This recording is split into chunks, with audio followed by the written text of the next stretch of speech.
ಈ ಈ ಅಜ್ಜಿ ತಾನು ಆರಿಸಿಕೊಂಡ ಅಥವಾ ಪರಿಸ್ಥಿತಿ ಆಕೆಯನ್ನು ತಳ್ಳಿದ್ದು ಸೂಲಗಿತ್ತಿಯ ಕೆಲಸಕ್ಕೆ. ತಾನೇ ಆರಿಸ್ಕೊಂಡು ಇರ್ಬೋದು, ತಾಯಿ ನೋಡೋ, ಅಜ್ಜಿ ನೋಡೋ, ಮುತ್ತಜ್ಜಿ ನೋಡೋ ಆರಿಸ್ಕೊಂಡಿರ್ಬೋದು, ಅಥವಾ ಅನಿವಾರ್ಯವಾದ ಪರಿಸ್ಥಿತಿಗಳಲ್ಲಿ ಯಾವತ್ತೋ ದಿನ ಏನೋ ಮಾಡಿದಾಗ ಅದನ್ನೇ ಮುಂದುವರಿಸ್ಕೊಂಡು ಹೊಟ್ಟೋಗಿರ್ಬೋದು. ಎರಡಲ್ಲೊಂದಾಗಿರುತ್ತೆ, ಅದು ಬದುಕಿಗಾಗಿ. ಆದರೆ ಅದನ್ನು ಮಾಡುವಾಗ ಆಕೆ ಎಷ್ಟೋ ಸರಿ ಬಹಳ ಜನಕ್ಕೆ ಏನೂ ಇಲ್ಲದವರಿಗೂ ತನ್ನ ಮನುಷ್ಯತ್ವಕ್ಕೋಸ್ಕರ ಅದನ್ನು ಮಾಡಿ ಬಂದಿರ್ತಾಳೆ. ಅಂದರೆ ಅವ್ರು 10 ರೂಪಾಯಿ ನನ್ನ ಕೈಲಿ ಇಲ್ಲ ಅಂದರೆ ಪರವಾಗಿಲ್ಲ ಬಿಡ್ತಾಯಿ ಅನ್ನೋ ಥರ ಬಂದಿರ್ತಾಳೆ. ಯಾಕಂದರೆ ಅವಳು ತನ್ನ ಉದ್ಯೋಗನ ಪ್ರೀತಿ ಮತ್ತು ಒಂದು ರೀತಿ ಸೇವೆಯಿಂದ ನೋಡ್ತಿರ್ತಾಳೆ. ಅಫ್ಕೋರ್ಸ್ ಬದುಕಿದೆ, ಅಲ್ಲಿ ಸ್ವಾರ್ಥ ಇದೆ, ನಾನು ಇಲ್ಲ ಅಂತ ಹೇಳಿಲ್ಲ. ಅದನ್ನು ಮಾಡಿದ ನಂತರ ತಾನು ಸಿಕ್ಕಾಕ್ಕೊಂಡಾಗ ಸಮಾಜ ನನಗೇನಾದರೂ ಮಾಡಬಹುದೇನೋ ಎಂಬ ಒಂದು ಆಸೆ ಬಂದಿರುತ್ತೆ ಅಥವಾ ಬರುತ್ತೆ ಅನಿವಾರ್ಯವಾಗಿ. ಅದಾಗದೇ ಇದ್ದಾಗ ನಿರಾಸೆ ಸ್ಟಾರ್ಟ್ ಆಗುತ್ತೆ. ಸಾಮಾನ್ಯವಾಗಿ ನಮ್ಮ ಸುತ್ತಲಿನ ಸಮಾಜದಲ್ಲಿ ಈ ಥರದ ಕೇಸ್ಗಳನ್ನು ನೋಡಿದಾಗ 2 ಥರದ ಮಾತಾಡ್ತಾರೆ. ಪಾಪ ಎಷ್ಟು ಮಾಡಿದ್ರು ಗೊತ್ತಾ ಅವರು, ಸಮಾಜ ಜನಕ್ಕೋಸ್ಕರ ಕಷ್ಟಪಟ್ಟು ಪಾಪ ಎಷ್ಟೊಂದು ಕಷ್ಟಪಟ್ಟರು ಗೊತ್ತಾ, ಪಾಪ ನೋಡು ಇವತ್ತು ಹಿಂಗೆ ಆಗ್ಬಿಟ್ಟಿದೆ ಅಂತ ಬರೀ ಅನುಕಂಪ ತೋರಿಸುವವರು. ಇನ್ನೊಂದು ಗುಂಪಿದೆ, ಅನುಕಂಪ ತೋರಿಸಿ ಸಹಾಯನೂ ಮಾಡಿಬಿಡ್ತಾರೆ. 3ನೇ ಗುಂಪಿದೆ, ಅದು ಹೇಳಿಲ್ಲ ಊರಿಗೆಲ್ಲ ಮಾಡೋಕ್ಕೋಬೇಡ, ಬಾಯಿ ಮುಚ್ಕೊಂಡು ನಿಂದು ನೀನು ಮಾಡ್ಕೋ, ಬಂದೋಬಸ್ತ್ ಮಾಡ್ಕೋ, ಯಾರು ಬರೋಂಗಿಲ್ಲ ನಾಳೆ ನಿನಗೆ ಅಂತ ನಾವು ಹೇಳಿರಲಿಲ್ಲ, ಅನುಭವಿಸ್ಲಿ ಬಿಡ್ರಿ ಅಂತ ಅನ್ನೋರು ಇದ್ದಾರೆ. 3 ಇದೆ. ಈ 3ನೇವ್ರು ಇದ್ದಾರಲ್ಲ ಅವ್ರು ಅಪಾಯಕಾರಿ ನನ್ನ ಪ್ರಕಾರ. ಯಾಕೆ ಅಂದರೆ ಅವರು ಬೇರೆಯವರನ್ನು ಇಂತಹ ಸೇವೆ ಮಾಡಲಿಕ್ಕೆ ಬರೋರನ್ನ ಒಂದು ರೀತಿ ಡಿಸ್ಕರೇಜ್ ಮಾಡ್ತಿರ್ತಾರೆ, ಉತ್ತೇಜನ ಕೊಡಲ್ಲ ಅವರು. ಹಾಗಾಗಿ ಅವರು ಅಪಾಯಕಾರಿ ವ್ಯಕ್ತಿಗಳು, ಅವ್ರ ಬಗ್ಗೆ ಗಮನ ಹರಿಸ್ಬಾರ್ದು ನಾವು. ಈ ಅಜ್ಜಿಯ ಕತೆ ರಾಯಚೂರಿನ ನನ್ನ ಸಹೋದ್ಯೋಗಿ ಕಳಿಸಿರೋದು. It looks like any other ordinary story from a rural area. ಇವತ್ತಿನ ದಿನಗಳಲ್ಲಿ ಕಡಿಮೆನೂ ಆಗ್ತಿರ್ಬೋದು ಇವರ ಪಾತ್ರಗಳು, ಬಿಕಾಸ್ ಆಸ್ಪತ್ರೆಗಳು ಅಥವಾ ಬರ್ತಿರೋದು ಮಾಡ್ತಿರೋದು ರೀತಿಯಿಂದಾಗಿ. ಬಟ್ ಸ್ಟಿಲ್ ಸ್ಟೋರಿ ಹೀಗಿದೆ.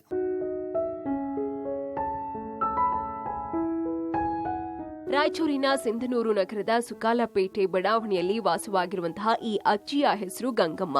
ಸೂಲಗಿತ್ತಿ ಗಂಗಮ್ಮ ಅಂತಾನೆ ಇಲ್ಲಿಯ ಜನರು ಆಕೆಯನ್ನ ಕರೀತಾರೆ. ಇಲ್ಲಿ ಯಾರ ಮನೆಯಲ್ಲಿ ಹೆರಿಗೆ ಆದ್ರೂ ಕೂಡ 74 ವರ್ಷದ ಈ ಅಜ್ಜಿ ಇರಲೇಬೇಕು. ಹೆರಿಗೆ ಮಾಡಿಸೋದ್ರಿಂದ ಹಿಡಿದು ಶಿಶುಗಳಿಗೆ 5 ತಿಂಗಳಿನ ತನಕ ನೀರು ಹಾಕೋದು, ಆರೈಕೆ ಮಾಡೋದು ಅಜ್ಜಿಯ ಕಾಯಕ. ಕಳೆದ 40 ವರ್ಷಗಳಿಂದ ಗಂಗಮ್ಮ ಸೂಲಗಿತ್ತಿ ಕೆಲಸವನ್ನೇ ಮಾಡ್ಕೊಂಡು ಬಂದಿದ್ದಾರೆ.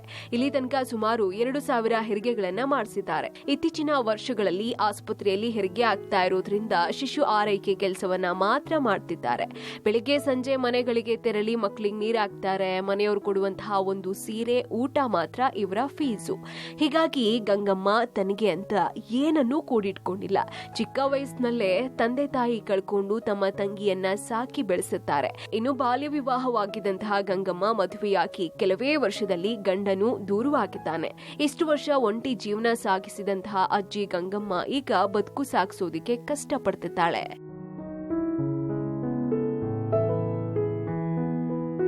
ಹೌದು, ತಮ್ಮ ಹಾಕೊಟ್ಟಂತಹ ಪುಟ್ಟ ಗುಡಿಸಲಿನಲ್ಲಿ ಗಂಗಮ್ಮ ವಾಸ ಮಾಡ್ತಾ ಇತ್ತು.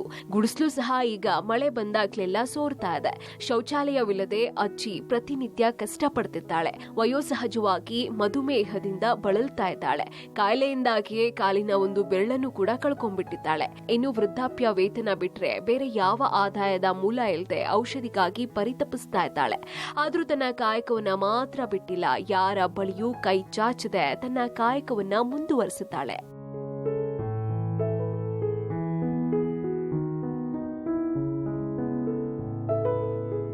ಇನ್ನು ಬಿದಿರಿನ ತಟ್ಟೆಯಿಂದ ಮಾಡಿದಂತಹ ಗುಡಿಸಲು ಸೋರ್ತಾ ಇದ್ದು ಭದ್ರವಾದಂತಹ ಸೂರು ಬೇಕಾಗಿದೆ. ಶೌಚಾಲಯದ ಅವಶ್ಯಕತೆ ಇದೆ. ಔಷಧಿ ಹಾಗೂ ಚಿಕಿತ್ಸೆ ಪಡೆಯೋದಕ್ಕೆ ಸಹಾಯ ಬೇಕಿದೆ. 2000 ಹೆರಿಗೆಗಳನ್ನ ಮಾಡಿಸಿರುವಂತಹ ಈ ಅಜ್ಜಿ ಕೊನೆಯ ದಿನಗಳನ್ನ ನೆಮ್ಮದಿಯಾಗಿ ಕಳೀಲಿ ಅನ್ನೋದು ನಮ್ಮ ಆಶಯ. All right. ಈ ಅಜ್ಜಿ 74 ಅಂತೆ. ಎಷ್ಟು ನಿಂಗೆ ವಯಸ್ಸು? ಎಷ್ಟ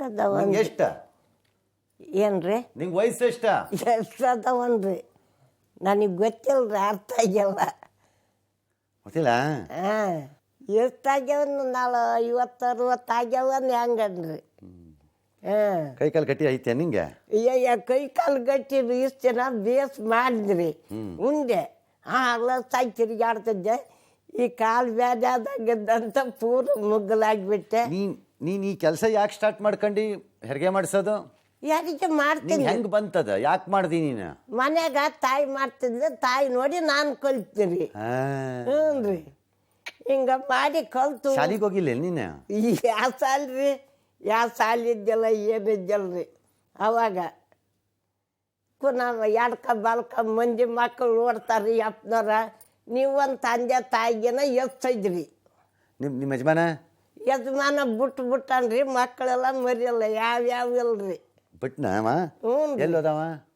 ಅಲ್ಲೇ ಅದಾನ್ರಿ, ತಮ್ಮೂರಾಗ ಅದಾನ್ರಿ. ಬಿಟ್ಟ ಮಾಡ್ಕೊಂಡು ತಿನ್ಬೇಕು ಬಿಡು, ಮತ್ತು ಏನು ಮಾಡ್ತೀನಿ ನಾನು ನಾನೇ ಬಾರ ಅಂತ ಬಂದ್ರಿ. ಹಿಂಗಾತಿ ಹಂಗನ್ನ ತಾಯಿ ಮಾಡ್ತದ್ಲು. ಎಷ್ಟು ಮಾಡಿಸಿದಿ ಇಲ್ಲಿವರೆಗೆ ನೀ ಹೆರಿಗೆ? ಅಯ್ಯಯ್ಯ 3,000 ಮಾಡಿಸಿದ್ದೇನ್ರಿ, 2,000 ನೀರು ಹಾಕೇನ್ರಿ ಮಕ್ಕಳಿಗೆ. ಎಣ್ಣೆ ನೀರ? ಎಣ್ಣೆ ನೀರು ಹಾಕಿ ಎಣ್ಣೆ ನೀರು ಹಾಕೇನ್ರಿ. ಇದ್ರ ಮ್ಯಾಗ ಹಾಕ್ತಿ? ಹ್ಞೂ ರೀ, ಕುಂದಿರ್ಚಂದ ಹಾಕೇನ್ರಿ. ನೀನ ಬೇಸ್ ಹಾಕ್ತಿಗಿ ಬಾ.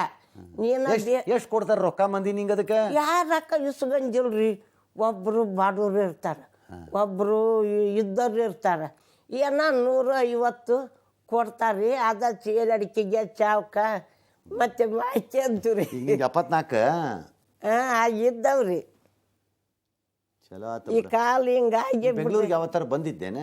ಏನ್ರಿ ಬೆಂಗಳೂರಿಗೆ ಬಂದಿದ್ಯಾ? ಮೊದ್ಲ ಈ ಊರಿಗೆ ಬಂದಿದ್ಯಾ? ಇದ ಸುಣ್ರಿ, ನೀವು ತಂದೆ ತಾಯಿ ಇದ್ದಂಗದ್ರಿ. ನೀನ್ ಬಂದಿದ್ದೆ ಮೊದ್ಲ? ಬಂದಿಲ್ರಿ. ಹೆಂಗ್ ಬಂದಿ? ಈಗ ಬಸ್ಸಾಗ ಬಂದಿ? ಬಸ್ಸಿಗೆ ಬಂದ್ಯಾ ಟ್ರೈನಿಗೆ ಬಂದ್ಯಾ? ಬಸ್ಸಿಗೆ ಬಂದ್ರಿ. ರೊಕ್ಕ ಇಲ್ಲ ನಿಂಗೆ ಫ್ರೀ? ಹೆಂಗ ಯಪ್ಪ ನಿಮ್ಮ ಪುಣ್ಯವು ನಿಂಗೆ ಫ್ರೀ. ಅಜ್ಜಿ ಗಂಗಮ್ಮ ಅವ್ರ ಜೊತೆ ಸ್ಥಳೀಯರಾದ ದುರ್ಗೇಶ್ ಮತ್ತು ಬಸವರಾಜ್. ಯಾರು ದುರ್ಗೇಶ್? ನೀವು. ಬಸವರಾಜ್ ಯಾರು? ನೀವಿಬ್ರು ಏನ್ ಮಾಡ್ತೀರಿ? ಅವ್ರು ಎಡ್ಕ ಬಲ್ಕ ಬಗಲಾಡ್ರಿ ಕರ್ಕೊಂಬಂದೇನಿ. ಯಾಕೆ? ಮತ್ತೆ ಜೊತೆಗಿರಿ. ಯಾಕೆ ಬೇಕು? ನೀನು ಹಿಂಗಿದೀಯಾ, ನಿನ್ಗೆ ಯಾಕೆ ಬೇಕು? ನೀನೇ ಬರ್ಬೇಕಾಗಿತ್ತು. ನಾನು ಬರ್ಬೇಕು, ನಾನು ಸಂಸ್ಥೈತೇನ್ರಿ.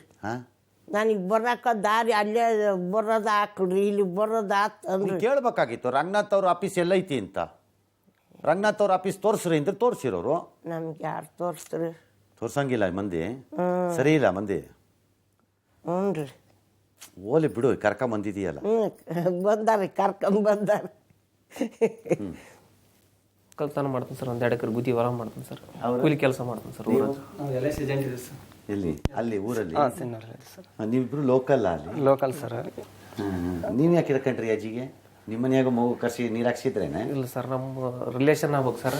ಈಗ 10 ವರ್ಷದಿಂದ ಬೇಸ್ ಗಟ್ಟಿಯಾಗಿದ್ಲು ಸರ್ ಅಜ್ಜಿ. ಈಗ 8 ವರ್ಷದಿಂದ ಅದು ಶುಗರ್ ಆದಿಲ್ಲ, ಸ್ವಲ್ಪ ತ್ರಾಸ ಆಯ್ತು ಸರ್. ಅಡ್ಡಾಡದೈತಿ, BP ಶುಗರು ಆಗ್ಯಾವ ಸರ್. ಅಲ್ಲಿಂದ ನನ್ನ ಕೈಲಾದಟ ನೋಡ್ಕೊಂತ ಓದಿನಿ ಸರ್ ಅಜ್ಜಿಗೆ. ಸಂತಿಗಿಂತಿ ಸರ್. ನಾನು ಸರ್. ಅಕ್ಕಿಗೆ ಮಕ್ಕಳಿಲ್ಲ? ಮಕ್ಕಳಿಲ್ಲ ಸರ್. ನಾವು ರಿಲೇಷನ್ ಸರ್. ಮಕ್ಕಳಿಲ್ಲ? ಮಕ್ಕಳಿಲ್ಲ ಸರ್. ಗಂಡ ಬಿಟ್ಟನ್ ಸರ್. ಗಂಡ ಬಿಟ್ಟ ಕರೆಕ್ಟ್, ಬಟ್ ಮಕ್ಕಳಿಲ್ಲ? ಮಕ್ಕಳಿಲ್ಲ ಸರ್. ಯಾರು ಸರ್? ಮಕ್ಕಳಿಲ್ಲ? ಇಲ್ರಿ. ನೀನು ಹಣೆ ಬರ ನೋಡ. 3 ಮಂದಿಗೆಲ್ಲ ಹೆರಿಗೆ ಮಾಡ್ಸಕ್ ಹೋಗಿದಿ, ನಿನಗೂ ಆಗಿಲ್ಲೇನ? ಇಲ್ರಿ. ಹೆಂಗಾತದ? ಏನು 2,000 ಹೆರಿಗೆ ಮಾಡಿಸ್ದೆ?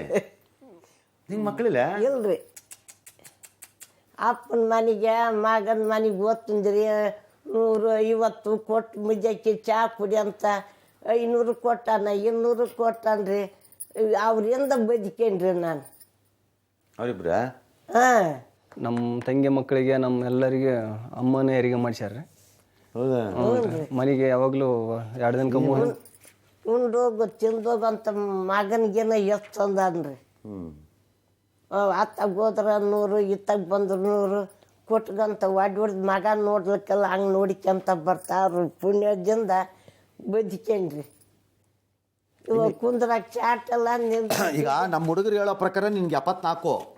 ಎಷ್ಟು ವರ್ಷ ಇರ್ಬೇಕು ನೀವೇ? ಹೇಳ್ತಾನ್ರಿ ಹೆಂಗನ ಮಾಡಿ. ನಾನು 100 ಇರ್ಬೇಕು ಅಂತಾನ? ಹೆಂಗೆ ನಿನ್ ಪ್ಲಾನು? ನಿನ್ನ ಇಚ್ಛೆ, ನಿನ್ನ ಕಾರ್ಬಾರ. ನನ್ನ ಪ್ಲಾನ್ 75 ಕೈಕಾಲು ಗಟ್ಟಿ ಇದ್ದಾಗ ಎಲ್ಲ ಕ್ಲೀನಾಗಿ ಇದ್ಬಿಡ್ಬೇಕು ನಾವು ಅಂತ ನನ್ನ ಪ್ಲಾನ್. ನಿನ್ನ ಪ್ಲಾನ್ ಏನು? ನನ್ನ ಪ್ಲಾನ್ ಯಾರು ಇಲ್ರಿ. ಸುಮಾರು ಲೈಟಾಗಿ ಹೇಳು. ಒಂದು 85. ನಿಂಗೆ ಎಷ್ಟು ಆಸೆ ಐತೆ? ಎಷ್ಟು ಆಸೆ? ಏನೇನು ಆಸೆ ಐತೆ ನಿನಗೆ? ನನಗೆ ಏನು ಆಸೆ ಇಲ್ರಿ. ಇವತ್ತ ಹೋಗಲ್ರಿ. ಮತ್ತೇನ ದೇವ್ರು ಮತ್ತೆ ಯಾಕೆ ಮನಿ ಬೇಕು ನಿನಗೆ? ಮನೆ ಬೇಕು ಈಗ ಕುಂದ್ರಕ್ ಬೇಕು. ಮತ್ತೆ ಹೋಗೋದು ಅಂತಿ ಮತ್ತೆ ಮನಿ ಆಗ್ಬೇಕು ನಿಂಗೆ? ಈಗ ಬಡನ ಬಂದ್ರು ಯಪ್ಪ ಬರ್ರಿ ಅಂತ ಕುಂದ್ರಕ್ ಚಾಟ್ ಬೇಕಲ್ರಿ ನಿಮ್ಮಂತರಿಗೆ? ನನ್ನಂತವ್ನಿಗೇನು ಬಡನ ಬಂದ್ರಿ ಬಂದು ಕುಂತ್ಕೊ ಬರ್ರಿ ಅಂತ ಚಾ ವಾರ ಕುಂದ್ರತಾನ. ನಾನು ಆಚೆನೆ ಕೂತ್ಕತೀನಿ, ನನಗೆ ಅಂಥದ್ದು ಬೇಡ. ನೀನ್ ಎಲ್ಲಾರ ಕುಂತ್ಕಪ್ಪ. ನಾನು ನಿನ್ನ ಮನಿ ಹತ್ರಕ್ಕೆ ಬಂದಾಗ ನಿನ್ನ ಮನಿ ಇಲ್ಲ ಅಂದ್ರ ನಾನು ಆಚೆ ನೆಲದ ಮ್ಯಾಗ ಮಣ್ಣಾಗೆ ಕೂತ್ಕತೀನಿ, ನನಗೇನ್ ಬೇಜಾರಿಲ್ಲ. ಏನ್ ನಾನೇನು ಹುಟ್ಟದಾಗ ಕುರ್ಚಿ ಹಿಡ್ಕೊಂಡೆ ಬಂದೇನ? ಇಲ್ರಿ ಮತ್ತ ಬಿಡ, ಚಾಪೆ ಮ್ಯಾಗ ಮಲಗಿದೀನಿ ನಾನು. ಬೆಂಗಳೂರಿಗೆ ಬಂದಿದ್ದ ಟೈಮಾಗ ನೆಲದ ಮ್ಯಾಗ ಅವ ಮಂಚ ಇರ್ಲಿಲ್ಲ ನನ್ನ ಕೈಯಾಗ. ಹಂಗಾಗಿ ಈಗ ನಿನ್ನ ಮನಿಗೆ ಬಂದಾಗ ಅಲ್ಲೇ ಕೂತ್ಕತೀನಿ ನೆಲದ ಮ್ಯಾಗ. ಎಲ್ಲಾರ ಕುಂತ್ಕರಿ, ನಿಮ್ ಬುದ್ಧಿ ಗಾನ್ ಬುದ್ಧಿ. ಆಮೇಲೆ ನೀನು ಟೀನು ಕೋಬೇಡ, ನಾನೇ ಟೀ ಹಿಡ್ಕೊಂಡ್ ಬಂದ್ಬಿಟ್ಟಿರ್ತೀನಿ, ನಾನೇ ಕಪ್ಪು ಹಾಕೊಂಡು ಕುಡ್ಕೊಂಡು ಬಂದ್ಬಿಡ್ತೀನಿ ಅದ ಕಡೆಗೆ. All right. ಕೌಸರ್ ಪಾಷಾ ಕ್ಯಾಶೋಟೆಕ್ ಸಂಸ್ಥೆ ಅಂದರೆ ಅಲ್ಲಿ ವರ್ಕ್ ಮಾಡ್ತಾರೆ ಅವರು, ಅಂತ ಅದ್ರದ್ದು ಇದು ಅಂತಲ್ಲ. ಅವರು ವೃತ್ತಿಯಲ್ಲಿ ಎಂಜಿನಿಯರು ಮತ್ತು ಅವ್ರ ಗೆಳೆಯರು ಯಾರೇ ಇರಬಹುದು, ನನಗೆ ಗೊತ್ತಿಲ್ಲ. I don't know who they are, what ever it is, they are angels ಅಷ್ಟೇ. ಕೌಸರ್ ಪಾಷಾ ನಮಸ್ಕಾರ, ರಂಗನಾಥ್ ಮಾತಾಡ್ತಾ ಇದ್ದೀನಿ ಸರ್. ನಮಸ್ತೆ ಸರ್. ಮತ್ತು ಈಗ ನೀವು ಯಾಕೆ ಈ ಥರದಕ್ಕೆ ಬಂದ್ರಿ? ಸರ್ ನಿಮಗ ಇವರು ವಿಜಯ್ ಸರ್ ಕಾಂಟ್ಯಾಕ್ಟ್ ಮಾಡಿದ್ರು ಸರ್, ಈ ಟೈಪ್ ಆದ ಅಜ್ಜಿ. ಕರೆಕ್ಟ್. ನೀವು ಯಾರೋ 4 ಜನ ಸೇರ್ಕೊಂಡಿದ್ದೀರಾ? ಹೌದೌದು ಸರ್. ಸೇರಿ ಏನು ಮಾಡಿದ್ರಿ? ಸರ್ ಅದೇ ಲಾಸ್ಟ್ ಟೈಮ್ ನಾ ರಾಯಚೂರಲ್ಲಿ ಒಂದು ಇಂಥದ್ದೇ ನಮ್ದು ಪಬ್ಲಿಕ್ ಇತ್ತು ಅದೇ ಸರ್. ಅಂದ್ರೆ ತಿಂಗಳಿಗೆ ಇಷ್ಟು ಅಂತ ಹಾಕ್ಕೋತೀರಾ? ಹೌದು ಸರ್. ಹಾಕಿ ಏನು ಮಾಡ್ತೀರಿ ಅದನ್ನ? ಸರ್ ಏನಾದ್ರೂ ಈಗ ಬಂದು ಅಂತ ನಮ್ಮ ಗಮನಕ್ಕೆ ಬಂತಂದ್ರ ನಾವೆಲ್ಲ ಸೇರಿಸಿ ನಮ್ಮ ಕೈಲಿದ್ದು ಎಷ್ಟಾಗ್ತದೆ ಅಷ್ಟು ಮಾಡ್ತೀವಿ ಸರ್. ಈ ಅಜ್ಜಿ ಕತೆ ನಿಮಗೆ ಗೊತ್ತಾ? ಹೌದು ಸರ್, ನಾ ಹೋಗಿದ್ದೆ ಸರ್ ಅವ್ರ ಮನೆ ಹತ್ರ. ಹಾಂ, ಈಗ ನಾವೇನು ಮಾಡಬೇಕು ಅಲ್ಲಿ? ನೀವು ಸಿವಿಲ್ ಆದ್ರಿಂದ ನಿಮಗೆ ಗೊತ್ತು, ನಾವೇನು ಮಾಡ್ಬೋದು? ಸರ್ ಅಜ್ಜಿಗೆ ಶೌಚಾಲಯ ಇಲ್ಲ ಸರ್. ಜಾಗ ಇದೆ ಅಲ್ವಾ? ಜಾಗ ಅದ ಸರ್. ಹಾಂ, ಓಕೆ. ಶೌಚಾಲಯ ಇಲ್ಲ ಸರ್, ಶೌಚಾಲಯ ಕಟ್ಟಬೇಕು. ಮತ್ತೆ ಅವ್ರದ್ದು ಇದ್ದ ಶೆಡ್ ಸೋರಾಗದ ಸರ್. ಅದಕ್ಕೆ ಒಂದೆರಡು ಶೀಟ್ ಗೀಟ್ ಹಾಕಬೇಕು. ಹಾ ಸರ್, ಸೀಟ್ ಹಾಕಿ ಅದು ಸೋಲಾರದಿಂದ ಮಾಡ್ಬೇಕಂತ. ಸರಿ, ಈಗ ನೀವೇ ಸಿವಿಲ್ ಇಂಜಿನಿಯರ್ ಆಗಿರೋದ್ರಿಂದ ನೀವೇ ಮಾಡಿಸ್ಬೋದಲ್ವಾ ಅದು? ಹೌದೌದು ಸರ್, ನಾನೇ ಮಾಡ್ತೀನಿ. ನೀವು ಮಾಡಿಸಿ ಹಾ ಸರ್. ನನ್ನ ಕಡೆಯಿಂದ ಏನಾಗಬೇಕು ಹೇಳಿ, ನಾ ಮಾಡಿಕೊಡ್ತೀನಿ. ಆಯ್ತು ಸರ್, ನಾವು ಮಾಡ್ತೀವಿ ಸರ್. ನೀವು ಒಬ್ಬರೇ ನಿಮ್ಮ ಕೈಲಿ ಆಗದೆ ಇದ್ರೆ? ಇಲ್ಲ ಸರ್, ನಮ್ಮ ಟೀಮೇ ಅದ ಸರ್. ಅದೇ ಇಲ್ಲ, ಅದಕ್ಕೂ ಆಗದೆ ಇದ್ರೆ ಹಾ ಸರ್. ನನ್ನ ಕಡೆಯಿಂದ ಏನಾಗಬೇಕು ಹೇಳಿ, ನಾ ಮಾಡಿಕೊಡ್ತೀನಿ. ಆಯ್ತು ಸರ್, ಅಷ್ಟೇ ಮಾಡಿ. ಗೊತ್ತಾಯ್ತಾ? Okay sir, thank you. ಆಯ್ತುಪ್ಪ. ದುರ್ಗೇಶ್, ಈಗ ಅಷ್ಟು ಹೇಳಿರ್ತೀನಿ, ಅಲ್ಲಿ ಮಾಡಿಸ್ತಾರವರು. ಗೊತ್ತಾಯ್ತಾ? ಸೋರ್ತಿರೋದನ್ನ ತಪ್ಸಕ್ಕೆ ಒಂದು ಶೀಟು ಗಿಟ್ಟು ಹಾಕಿ ಇದನ್ನು ಕಟ್ಕೊಡ್ತಾರೆ, ಟಾಯ್ಲೆಟ್ ಮಾಡ್ಕೊಡ್ತಾರೆ. ಶೌಚಾಲಯ ಟಾಯ್ಲೆಟು ಅಲ್ಲಿ ಮಾಡ್ಕೊಡ್ತಾರೆ ನಿಂಗೆ ಮನೆ ಹತ್ರ. ಮತ್ತೆ ಮ್ಯಾಕ್ ಶೀಟ್ ಹಾಕಿ ನೀರು ಒಳಗೆ ಬರ್ದಂಗೆ ಮಾಡ್ತಾರೆ. ಈಗ ನಾ ಬರ್ಬೇಕಲ್ಲ ನಿನ್ನ ಮನೆಯಾಗ ಕೂತ್ಕೊಳ್ಳೋಕ್ಕೆ, ಅದಕ್ಕೆ ಮಾಡಿಸ್ಕೊತಿರೋದು. ನಿಮಗೆಲ್ಲ ನಾ ಬರ್ಬೇಕಲ್ಲ, ಅದಕ್ಕೆ ಮಾಡಿಸ್ತೀವಿ. ಅವಶ್ಯಕತೆ ಇರೋದು ಈಗ ಟಾಯ್ಲೆಟ್ ಸರ್. ಅದು ಹೊರಗಡೆ ಭಾಳ ಹೋಗಕ್ ಆಗ್ತಲ್ಲ, ಭಾಳ ದೂರ ಮಾಡಿಸ್ತಾರೆ ಬಿಡಿ, ಎರಡೂ ಮಾಡಿಸ್ಕೊಡ್ತಾರೆ. ಹಾಸ್ಪಿಟಲ್ದೇನು ಒಬ್ಬರಲ್ಲಿ ಹಾಸ್ಪಿಟ್ಲದ್ದು ಅವ್ರು ನಮ್ಮ ಅನ್ನದಾನೇಶ್ವರಿ ಆಸ್ಪತ್ರೆ ಡಾಕ್ಟ್ರು ಹೇಳಿದೀವಿ. ಒಂದು ಸ್ವಲ್ಪ ತೋರಿಸಿ ಸರ್. ಅವ್ರೆಲ್ಲ ಸಿಕ್ಕಿದ್ರೆ ಮಾತಾಡ್ಬಿಟ್ಟು ಹೇಳೇ ಬಿಡ್ತೀನಿ ಅವ್ರಿಗೆ ಬೇಕಾದ್ರೆ. ಡಾಕ್ಟರ್ BN ಪಾಟೀಲ್ ಅಂತಿದಾರಲ್ಲಿ, ಆಕಿಗೆ ಏನಾದ್ರು ತೊಂದರೆ ಆದಾಗ ಕರ್ಕೊಂಡು ಹೋಗ್ರಿ, ಟ್ರೀಟ್ಮೆಂಟ್ ಕೊಡ್ತಾರೆ ಸರ್. ಹೇಳಿದ್ರು ಸರ್, ಒಯ್ದು ಸರ್. ಒಂದೆರಡು ತೋರ್ಸ್ಕೊಂಬಂದ್ರಿ, ಒಂದು ಸ್ವಲ್ಪ ತೋರ್ಸ್ಕೊಂಬಂದಿವಿ ಸರ್. ನೀವು ಸರ್ ಹೇಳ್ಯಾರ, ನೀವು ಯಾವಾಗನು ಬರ್ರಿ, ನೀವು ನಾನು ಅದೀವಿ ಅಂತ ಹೇಳ್ಯಾರ ಸರ್ ಅವ್ರು. ಹಾಂ, ಅಷ್ಟು ಮಾಡ್ರಿ. ಅವ್ರು ಸಿಕ್ಕಿದ್ರೆ ನಾನು ಮಾತಾಡ್ತೀನಿ. ಏನು ನಮ್ಗೆ ಸಿಗ್ತಾರೋ ಇಲ್ವೋ ಗೊತ್ತಿಲ್ಲ. ಅವರು ಆಯ್ತು ಸರ್, ಸಿಕ್ಕಿದ್ರೆ ಮಾತಾಡ್ತೀನಿ. ಮಾತಾಡಿ ಇದು ಮಾಡೋಣ, ಮಾಡಿಸ್ಕೊಳ್ಳಿ. ಆಯ್ತಾ? ಡಾಕ್ಟರ್ BN ಪಾಟೀಲ್ ಅವ್ರ ತಾನೇ ಅನ್ನದಾನೇಶ್ವರಿ? ಒಳ್ಳೆ ಚಲೋ ಐತೆ, ಹೋಗು ಮಾಡ್ಸ. ನಿಂಗೆ ತಿಂಗಳ ರೊಕ್ಕ ಬರ್ತದಲ್ಲ ಪೆನ್ಷನ್? ಇಲ್ರಿ, ಈಗ 4 ತಿಂಗಳಾಯ್ತು ಬಂದಿಲ್ರಿ. ಮತ್ತೆ ಸಿದ್ದರಾಮಯ್ಯಂಗೆ ಒಂದು ಫೋನ್ ಮಾಡೋದಲ್ಲ ನೀನ? ಇಲ್ರಿ, ಅದಕ್ಕನ್ನ ಇಷ್ಟಕ್ಕ ಹಾಕಿಲ್ರಿ, ಬಂದಿಲ್ಲ ರೊಕ್ಕ. ಅಲ್ಲ, ಚೀಫ್ ಮಿನಿಸ್ಟರ್ ಸಿದ್ದರಾಮಯ್ಯ ಯಾವತ್ತನ್ರಿ ನನ್ಗೇನು ಗೊತ್ತು, ಹೋಗಿ ಹಾಕಿ ಬರ್ತೀವಿ, ಬಂದಿಲ್ಲ. ಇದು ಬೊಟ್ಟು ಎಳಿತೈತ್ರಿ ನರ. ಆಯ್ತು, ಇರು ನೋಡೋಣ. ಡಾಕ್ಟ್ರೇ ನಮಸ್ಕಾರ, ರಂಗನಾಥ್ ಮಾತಾಡ್ತಾ ಇದ್ದೀನಿ. ನಮಸ್ಕಾರ ಸರ್, ನಾ ಡಾಕ್ಟರ್ BN ಪಾಟೀಲ್. ಗೊತ್ತಾಯ್ತು ಡಾಕ್ಟ್ರೇ, how are you? Fine sir, fine sir. ಅದೇ ಈಗ ಮಾತಾಡ್ತಿದ್ದೆ, ಡಾಕ್ಟರ್ ಇದಾರಲ್ಲ ನಮ್ಮ BN ಪಾಟೀಲ್ ಅಂತ, ಅನ್ನದಾನೇಶ್ವರಿ ಆಸ್ಪತ್ರೆ ಇಟ್ಕೊಂಡಿದ್ದಾರೆ. ನೀನ್ ಅಲ್ಲಿ ಹೋಗು, ಏನಾದ್ರು ಸಣ್ಣ ಪುಟ್ಟ ಇದ್ದಾಗೆಲ್ಲ ನಿಂಗೆ ನೋಡಿ ಕಳಿಸ್ತಾರೆ, ತಲೆ ಕೆಡ್ಸ್ಕೊಬೇಡ ಅಂತ ಹೇಳ್ತಿದ್ದೆ. ಆಯ್ತು ಸರ್, ಆಯ್ತು ಸರ್. ಅದಕ್ಕೆ ಪೆನ್ಷನ್ ಬರ್ತದಲ್ಲ, ಏನು ಮಾಡ್ತೀಯ ಅಜ್ಜಿ ಅಂತ ಕೇಳ್ದೆ. ಹ್ಞೂ ಸರ್ 4 ತಿಂಗಳಿಂದ ಕೊಟ್ಟಿಲ್ಲ ಅಂದ್ರು ಸಿದ್ದರಾಮಯ್ಯಗೆ ಫೋನ್ ಹಾಕ್ಬೇಕಾಗಿತ್ತು ಅಂದೆ. ಹ್ಞೂ ಅದು ಸರ್ ಯಾರೋ ನಂಗೆ ಅವ್ ಯಾವ ಗೊತ್ತಿಲ್ಲ ಹೋಗಿ ಸರ್ ಅಂತ ಅಂದ್ಲು ಅದಕ್ಕೆ. ಹಾಂ ಸರ್ ಬರ್ಲಿ ಸರ್ ನಗ್ತಾ ಇದ್ದೆ. ಬಂದಿಲ್ಲ ಸರ್. BP ಶುಗರ್ ಮತ್ತು BP ಇದೆ ಸರ್. ಈ ವಯಸ್ಸಿನ ಅದಕ್ಕೆಲ್ಲ ಏನ್ ಗುಳಿಗೆ ಬರಬೇಕು ಕೊಡ್ತಾ ಡಾಕ್ಟ್ರೆ, ಹುಟ್ಟಿದ ಮಕ್ಕಳಿಗೆ ಬರ್ತಾ ಇದೆ. ಹೌದು ಸರ್ ಈಗ ಆಫ್ಟರ್ ಕೋವಿಡ್ ಬಹಳ ಹೆಚ್ಚಾಗಿದೆ. ಹಾ, 20 to 40 heavy years ಆಗೋಗಿದೆ. ನಲ್ಲಿ Covid, cardiac attack, cardiac arrest ಇವೆಲ್ಲ ಜಾಸ್ತಿ ಆಗಿದೆ ಸರ್. ಏನೋ ನಿಮ್ಗೆ ನೀವು ಆರಾಮಾಗಿದ್ದೀರಲ್ಲ? ಹ್ಞೂ ಸರ್ ಬರ್ಲಿ ಸರ್. ಆಕೆಗೆ ಏನೈತಿ ಟ್ರೀಟ್ಮೆಂಟ್ ಏನೇನು ನಾ ಕಳಿಸ್ಕೊಡ್ತೀನಿ ಡಾಕ್ಟ್ರೆ, ಏನಾದ್ರು ಇದ್ದಾಗ ಕಳಿಸ್ಕೊಡ್ತೀನಿ. Okay sir. ಥ್ಯಾಂಕ್ ಯು ಡಾಕ್ಟ್ರೆ, so nice. Thank you sir. Operation theatre ನಲ್ಲಿ ಇದ್ದ. Sorry go head thank you thank you. ನೀನು ಚೀಫ್ ಮಿನಿಸ್ಟರ್ ನಂಬರ್ ಕೊಡ್ತೀನಿ, ಫೋನ್ ಮಾಡಿ ಕೇಳ. 4 ತಿಂಗಳಿಂದ ರೊಕ್ಕ ಬಂದಿಲ್ಲ ಏನಪ್ಪಾ ಅಂತ ಹ್ಞೂ ಕೇಳು, ಬಿಡ್ಬೇಡ. ಅದು ಕೇಳಕ್ಕೆ ಅದು ಅವ್ರು ಕಾಲಿವಲ್ರಿ, ನನಗೆ ಹೋಗೋದು ಆಗೋಲ್ತಲ್ರಿ. ನೀವು ಎಲ್ಲಿಗೆ ಹೋಗಬೇಡ, ಫೋನ್ ಹಾಕ. ಫೋನಕ್ಕೆ ಕೇಳವಲ್ರಿ, ಕೇಳಂಗಿಲ್ಲ, ಕಿವಿ ಕೇಳಲ್ಲ ನಿಂಗೆ. ಫೋನ್ ಕೇಳಕ್ಕಲ್ರಿ, ಕಿವಿ ಕೇಳ. ಜೋರ ಕೂಗ್ಬಿಟ್ಟು ಮಾತಾಡು, ಕೇಳು. ನನ್ನ ರೊಕ್ಕೆಲ್ಲಿ ನಿಂತು ಕೇಳು. ನಿಮ್ಮಂತರಿಗೆ ಮಾತಾಡ್ತಾರೆ, ನಮ್ಮಂತರಿಗೆ ಮಾತಾಡ್ತಾರನ್ರಿ. ನಿಂಗೆ ಯಾರು ಗೊತ್ತು? ಆ ಊರ್ನಾಗೆ ನಿನಗೆ MLA ಗೊತ್ತಾ ಯಾರು ಅಂತ? ಎಲ್ಲರೂ ಗೊತ್ತದ. ಗೊತ್ತಿಲ್ಲ. ಗೊತ್ತಿಲ್ಲ. ನನ್ಗೇನು ಹೋಗಿ ಮುಂದಕ್ಕೆ ಗೊತ್ತಿಲ್ಲ ಸರ್ ಅಂತ ಬರೀ MLA ಯಾರು ಅಂತ ಅದೆಲ್ಲ ಗೊತ್ತಾಗಲ್ಲ. ಗೊತ್ತಾಗುತ್ತೆ. ಎಲ್ಲಿಗೆ ಹೋಗಲ್ಲ ಸರ್ ಅವ್ರು. ಎಲ್ಲಿ ಹೋಗಬೇಕು, ಯಾರನ್ನ ಬರ್ತಾರ, ಬಡ ನೀರು ಹಾಕೋದು ಬರೋದು ಅಷ್ಟೇ ಅವ್ರು. ಬರೋದ್ರಿ. ಯಾರನ ಈಗ ನಾಳೆ ಏನಾದರೂ ಅಪ್ಪಿ ತಪ್ಪಿ, ನಾಳೆ ನಾ ಯಾವತ್ತಾರು ನೀ ಚೆನ್ನಾಗಿ ಚಲೋ ಇದ್ರೆ ನನ್ನ ಮನೆಯಾಗ ಏನಾರು ಆ ಥರ ಆದಾಗ ನೀರು ಹಾಕಕ್ಕೆ ಬರ್ತಿ ಅಂತಂದ್ರೆ ಬರ್ತಿ ಬರ್ತೀರಿ ಬೆಂಗಳೂರಿಗೆ?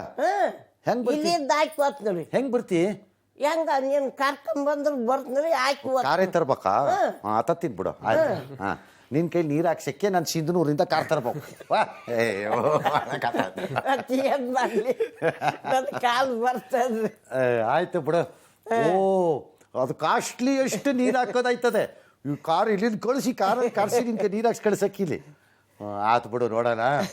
ಅಂತ ಪರಿಸ್ಥಿತಿ ಬಂದ್ರೆ ಕರಿತೀನಿ, ಬರುವಂತೆ. ಆಯ್ತಾ? ಆಯ್ತು, ಕರ್ಕೊಂಡೋಗಿ ಟ್ರೀಟ್ಮೆಂಟ್ ಕೊಡಿಸಿ ಅದೆರಡು ಮಾಡಿಸಿ ಸರ್. ಇಬ್ಬರಿಗೂ ಒಳ್ಳೇದಾಗ್ಲಿ. ಆಯ್ತು ಸರ್. ನೀವು ಚೆನ್ನಾಗಿರಿ, ಆಯ್ತು ಸರ್. ಆರೋಗ್ಯ ಕಾಪಾಡ್ಕೊಂಡು ಒಳ್ಳೆಯವರಾಗಿರಿ ಅಷ್ಟೇ. Okay sir. ಹಾಂ, ಓಕೆ.